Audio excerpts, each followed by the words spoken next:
Chapter 13, A War History That Sold. What became of the test on Simon's History of the World War and the Emerson Institute of Efficiency, while all this O. Henry selling was going on? You have probably asked that question several times while reading the last two chapters.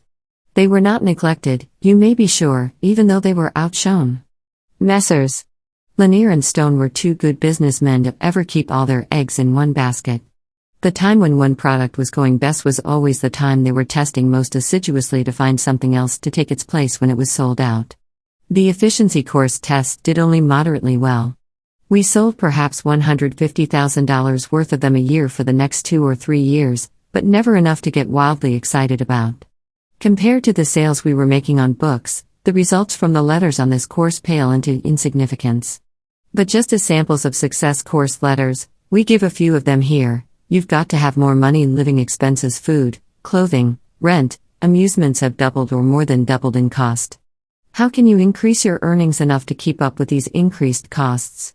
How, without speculating or gambling or changing your line of work, can you double or triple your income in a reasonably short time? There is only one way you can do it, and that is by using all of your powers, 100% of your abilities instead of the 10%, 25% or 50% used by 99 men out of 100. Professor William James, one of the world's greatest psychologists, says, as a rule, men habitually use only a small part of the power which they actually possess. Compared with what they ought to be, they are only half awake. Their fires are damped, their drafts are checked. They are making use of only a small part of their possible mental and physical resources. Success, in short, is simply a matter of intelligent direction of your own powers. All the essentials of success are within you, they are simply awaiting proper development. Our industrial captains, our merchant princes, our financial kings, our intellectual leaders all started their careers with a mental and physical equipment no greater than that of the average man's. They made their success by using all of their powers instead of the small percentage utilized by the average man. Now, be honest with yourself. What is the barrier that blocks your progress to the things you most desire in life? What is it that keeps you from making more money? Isn't it inefficiency, failure to use to capacity the powers with which you have been endowed? Efficiency, 100% use of your talents would bring you immediate advancement, would enable you to double or treble your income, especially now when there is so great a demand for big men to fill the many big jobs that have been created or left open by the war. With efficiency behind him, any man, regardless of previous training or education, can hold down the biggest jobs in the business world today. Ordinary ability, properly developed, says Theodore N. Vail, president of the American Telephone and Telegraph Company, is all that is necessary to reach the highest rung in the ladder of success. That ability you have, the development must come through efficiency. Properly directed, the latent ability in you will enable you to reach any height to which you may aspire, to realize ambitions that now seem impossible of attainment. For anything that you have to do, whether it be the building of a skyscraper, the managing of an office, the winning of a bigger job, there is but one efficient way, one best way of doing it. Efficiency will point out to you that one best way. Efficiency is common sense applied. It shows employers how to increase profits. It shows employees how to increase their earnings. It shows the professional man how to get more out of the day's work and out of life. Efficiency, however, is a science with definite laws, and the average man is no more familiar with its vital principles than he is with the principles of any other science of which he has made no study. In the Emerson course you learn from a master of efficiency the fundamental principles that are responsible for all successes in life and business. Not only do you learn these principles, but you receive actual training in their application. Harrington Emerson is rightly regarded as the central figure of the worldwide efficiency movement. He was the first to draw the attention of the nation to the elimination of industrial waste, first to formulate and apply the principles of efficiency to industries, and first to conceive of the application of these principles to the individual. For 20 years Emerson made notes and collected data for a course in efficiency for the individual. During this time he and his associates were in close touch with every scientific and technical advance, collecting and recording over 25,000 examples of modern progress in efficiency. Then for 2 years competent assistants traveled with him and aided him in building up the course. When it was finally finished, after being rewritten a dozen times, Dr. Walter L. Hervey of the New York Department of Education was engaged to go over the course word by word with Mr. Emerson's assistants, to be sure that everything which modern scientific educational methods could add to it should be added. Experts in home study courses and the science of efficiency were engaged to organize the Emerson Institute, which watches over the work of the students, helps them over the hard places, incites them to give their best to the study and get the best it has to give, which answers any and all questions and insists on seeing that the course really accomplishes Mr. Emerson's purpose. Thousands of dollars in money and the time of some of the highest paid men in the country were freely spent in preparing the course. It represents the knowledge and experience gained in 40 years of work in over 200 plants, many of them the largest of their kind in the whole world. For his work in just one of these plants, Mr. Emerson was paid $500,000, yet we offer you the results of all his research and experience, made up into 24 lessons, for only $1.25 a lesson, $30 for the 24 lessons, payable $1 with order, $2 in 1 month and then $3 a month for 9 months. Examine the first 3 lessons at our risk. The enclosed order form will bring them, each one a week apart, subject to 30 days examination. Read them, try them out. If you are not more than satisfied with the results at the end of 30 days, if you cannot see where they will double or triple your earning power, send them back and your first payment of $1 will be refunded immediately and in full. Remember, Mr. Emerson is no mere theorist or dreamer. He is wide-awake, world-famous professional man, one of the busiest business engineers in the country. In his very first big job, the savings effected reached the enormous sum of $1,500,000 per year, while the amount paid him for his services was $150,000. The Western Union Telegraph Company, the Gorham Manufacturing Company, the Mutual Life Insurance Company, the Corbin Lock Company, the Yale and Town Manufacturing Company, and scores of other nationally known concerns have themselves subscribed to the Emerson course in personal efficiency for large classes of their employees. The Scoville Manufacturing Company of Waterbury, Connecticut, alone gave us a class of 324 men, for which they paid us $11,080.80. Merely attach your check or a dollar bill, which will be returned to you after you have seen the lessons if you decide not to go through with the course, to the attached order form and mail in the enclosed envelope. The first lesson will go forward immediately and the next 2 will follow a week apart. Remember, this order is simply an opportunity for the course to sell itself to you. There is no sale, no obligation to keep it until you have tried it out in your own home for 30 days and are satisfied. Just let us send the first 3 lessons for your examination. But remember, too, in the great book of time there is but one word now, so send the order now while you think of it. Sincerely yours. If you are to find the best, easiest and quickest way to the desirable things of life, you must begin by developing efficiency in the handling of time. So Lesson 2 of the Emerson course in personal efficiency is devoted to keeping a record of your time.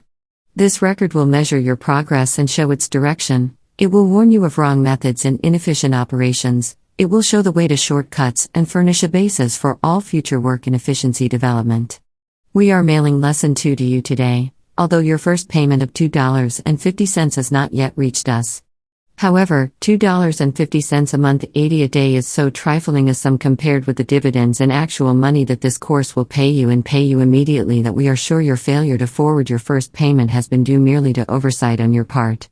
Day after day letters pour into us telling of revolutionized lives, increased earnings, greater health, savings in time, in money, in effort, greater efficiency, greater happiness.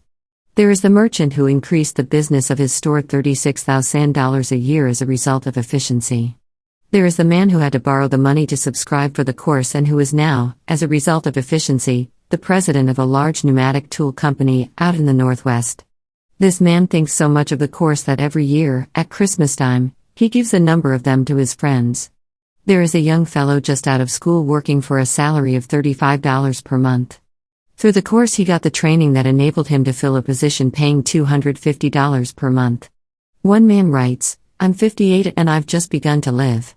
Another says, "I've been born anew as a result of efficiency."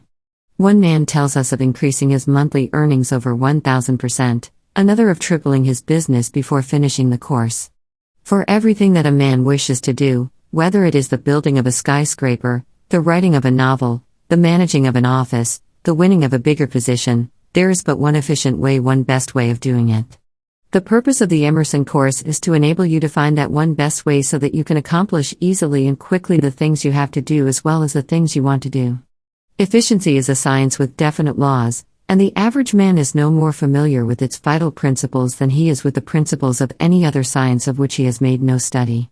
You are probably doing the best you can, but the question is, are you doing all that you are capable of doing? Are you making full use of your powers? Think of the times when you've yearned for a bigger future, when you've grown impatient with the barriers that seem to hold you down, when you've heard of the career of some acquaintance whom you knew to be inwardly no more capable than yourself. Here's your chance to equip yourself for success, as few men are equipped, under the guidance of probably the greatest efficiency engineer the world has ever known, at a cost to you of only 8 cents a day, $2.50 a month. Surely, you will not hesitate to spend that amount for the best services of a man to whom the great corporations of the country have paid as high as $500,000 for similar work in their organizations. You realize the necessity of personal efficiency if you are to get ahead. You can see the danger and risk of leaving the question to chance or convenience. You know that indecision, putting things off, is dangerous. Here is your chance to start today. Don't put it off, don't wait until tomorrow. You know they say that word tomorrow has been the cause of the Spanish people's decay. When you want a Spaniard to do anything, he always says tomorrow. And tomorrow is never here. Today, that's the word for you. Pin your check or money order for $2.50 to this letter and return in the enclosed envelope. Do it now. Sincerely yours. If the world's greatest efficiency expert, after 40 years' experience in reorganizing and getting maximum results from factories, stores, offices, railroads, and mines, were to offer you the results of all his years of experience, if he were to tell you that he would follow you around, check up your every move, show you how you could better your methods here, save time there, accomplish more with less effort, and double or treble your earnings, if he could convince you that by following his instructions, by adopting the fundamental principles he lays down, you could reach any height to which you might aspire, realize any reasonable ambition, no matter how impossible it may now seem of attainment, you would certainly consider no ordinary price too high to pay for his services, would you? Well, that is, in effect, just what Harrington Emerson offers you. For 40 years he has been the central figure in the worldwide efficiency movement. During that time he has handled more than 200 different plants, many of them the largest of their kind in the world, and so great has been his success that some of the fees paid him ran as high as $200,000. The same principles that he used in directing the work of those great corporations are just as applicable to you, for the principles themselves are fundamental. And the point where Mr. Emerson always begins, whether he is handling one man or 1,000, is to develop their efficiency in the handling of time. So Lesson 2 of the Emerson course starts with a record of your time. This record will measure your progress and show its direction. It will warn you of wrong methods and inefficient operations. It will show the way to shortcuts and furnish a basis for all future work in efficiency development.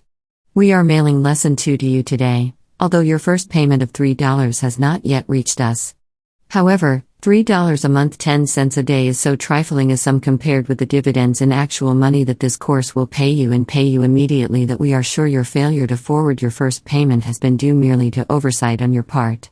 Probably you have often wondered how so many men with little education have swept forward to success, while other men with the best of training and seemingly greater ability have floundered around in the ruts of failure. Out of more than 4,000 American millionaires, all but 20 started life as poor boys. What power was responsible for the rise of these men from poverty to riches? These men got there because their ambition was backed by hard work and efficiency, a combination that no set of circumstances can ever beat. And their careers were marked throughout by their ability to do them better than they had ever been done before, by ability to make every minute and every action count for the most. Given a high degree of efficiency, a man can snap his fingers at luck, laugh in the face of opportunity, and turn his back in derision on that overworked excuse of the self-acknowledged failure pull. It is this success-making quality of efficiency that is taught by the Emerson Institute.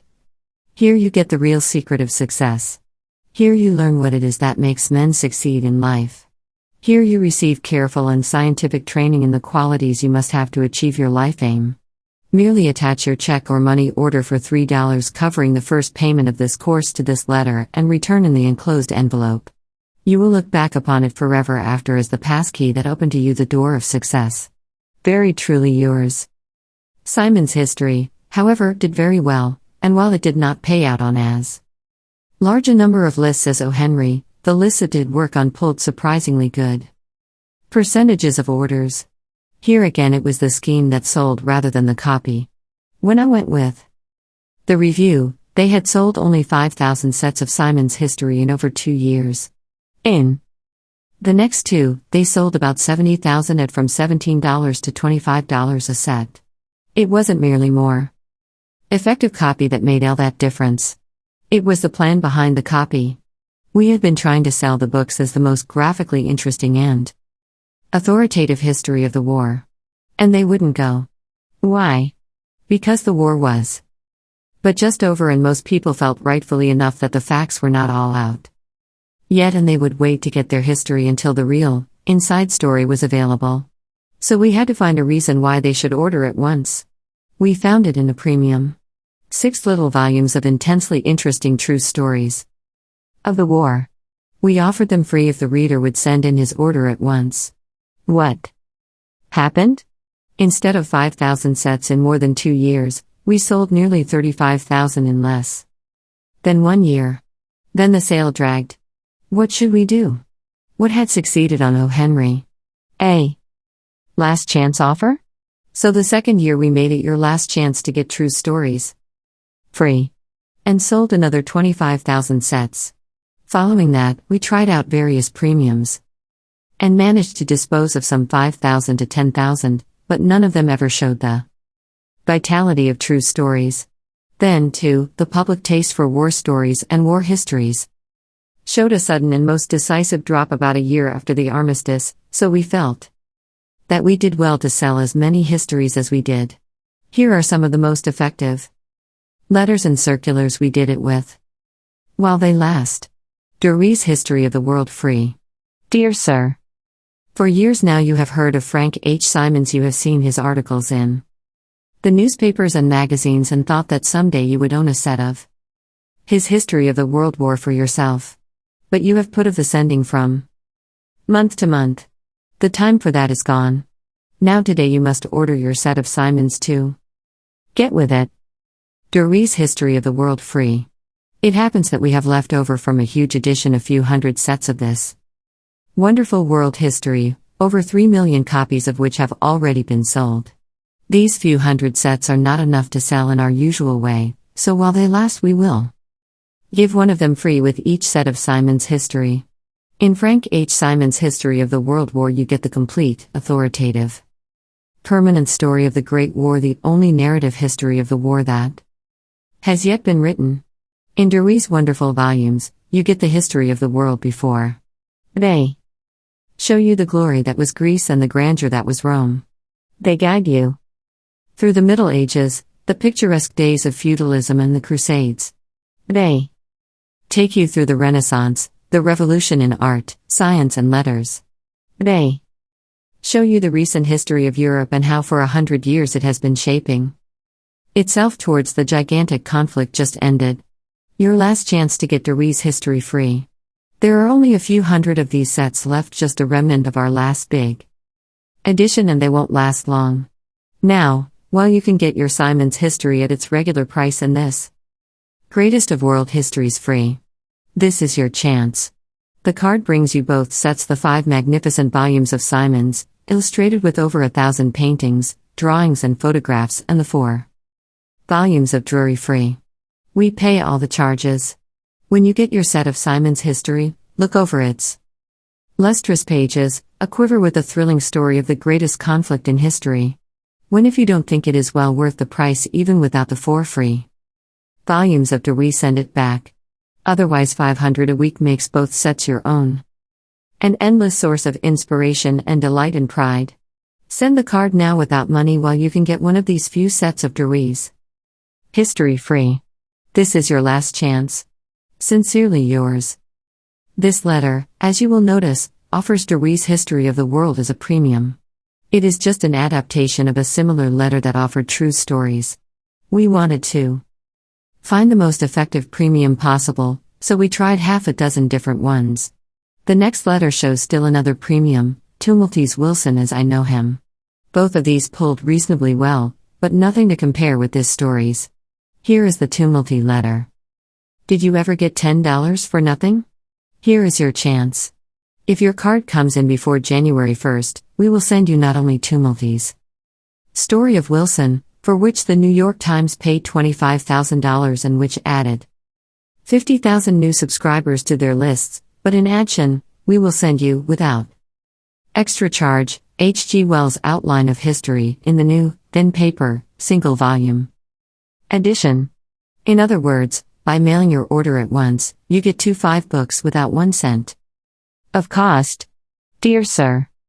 At last the long silence that President Wilson's friends have maintained in the face of the most astounding accusation ever directed at a man of international prominence has now been broken with challenging answers. Joseph R. Tumulty, for more than 10 years private secretary to Woodrow Wilson, has written the inside story of the vital period of his presidency. He solves questions that have been puzzling the public for years. He discloses government secrets known only to the innermost circle. He unfolds the record of America's part in the war as viewed by the chief executive. Nothing in American history equal to this story has appeared since Nicolay and Hay's Life of Lincoln.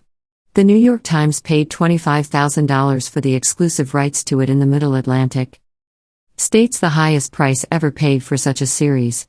It has brought the Times more than 50,000 new subscriptions. Because it is so timely, because it throws such interesting sidelights upon the history of the war, we offer it to you free with Frank H. Simon's History of the World War. In Simon's history you get the complete, authoritative, permanent story of the Great War, the only narrative history of the war that has yet been written. In Tumulty's intimate, fascinating story, you get the secret history of the United States at war, inside facts that the average man has never even dreamed of. Your last chance to get this fascinating volume. We were able to secure only 1,000 copies of Tumulty's famous book at the special price, which enables us to give it free with Simon's history. 1,000 copies won't last long. When they are gone, you can get this volume only at its regular price in the book stores $5.00. Now, while you can, get your Simon's history at its regular price and this most interesting of inside histories free. This is your chance. The card brings you both sets, the 5 magnificent volumes of Simon's illustrated with over 1,000 paintings, drawings and photographs, and the big volume of Tumulty's free. We pay all the charges. When you get your set of Simon's history, look over its lustrous pages, aquiver with a thrilling story of the greatest conflict in history. Then, if you don't think it is well worth the price even without the free volume of Tumulty, send it back. Otherwise 50 cents a week makes both sets your own an endless source of interest and delight and pride. Send the card now without money while you can get one of these few volumes of Tumulty's Story of Wilson free. This is your last chance. Sincerely yours. After the sale was all over, and neither True Stories nor any other premium seemed able to resurrect it, we still sold about 10,000 with the old Stand By the Damaged Set letter. That is one letter that has never failed us after any big sale. We used it on O. Henry, we used it on the photographic history of the Civil War. We used it on Simon's history, and later, as you will see, it worked just a success. Fully on traveling bags, even on bed blankets for the Warren people. You see, in selling any big stock of books, you are bound to accumulate a large number of rubbed or slightly damaged sets, perfectly good in every respect except that they cannot be sold as new books. Many of them have had the corners bunged up and being returned by customers after examination. Many others have a page torn or are thumb marked, but for all practical purposes they are as good as new books. They form the basis for the damaged set sale. The trouble with us has usually been that these damaged set sales so far out pulled any ordinary circulars that the orders kept rolling in long after the damaged sets were gone. On Simon's, for instance, we had some 3,000 actually damaged sets. And we got about 10,000 orders. Those extra orders were not costing us anything, so it was actually profitable to fill them with brand new books rather than turn them down. This reminds me of a time when we were holding a similar sale on traveling bags. As usual, we got a lot more orders than we bargained for. One day the shipping clerk happened to come through my office. "How are the damaged bags holding out, John?" I asked him. "Oh, we're getting enough," he said, but, he confided, I'm getting darn tired kicking holes in the sides of the packing cartons just to make those bags look damaged. Here is the letter that caused all this trouble. A few imperfect sets at a big discount. Dear Sir, in the rush and excitement of selling, in 2 years, 75,000 sets of Frank H. Symonds' History of the World War, there was no time to pay attention to technically imperfect or slightly injured sets, except to lay them aside as they appeared.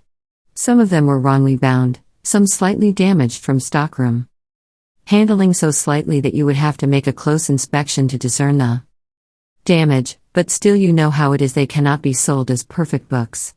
So rather than send them back to the bindery and give the binders the profit of rebinding, we have decided to let the advantage go to a few book lovers, to people like yourself who love good books for the book's sake and not for trifling details about them, and to offer these magnificent sets at 30% off the regular price. Only 157 sets left. We have just 157 sets of these books to sell at this low price. When they are gone, it will be impossible to get Symonds' History of the World War at less than its regular price, but while these few sets last, you may have one of them at this big discount. And you can pay for it in little, easy monthly payments. Every set we guarantee to be in satisfactory condition. In some cases, only one volume is not quite perfect, but as only a definite number of sets were contracted. For with paper maker, printer and binder, one hurt volume means that a whole set is technically damaged, even though 4 volumes are absolutely perfect, and in some cases it takes an expert to find anything wrong with the 5th. In one case the binder made a mistake, and bound certain volumes of a set with gray linings and the other with blue linings. For all practical purposes these sets are perfect. Some subscribers might even prefer blue and gray linings, as sheets and covers are mainly without a blemish.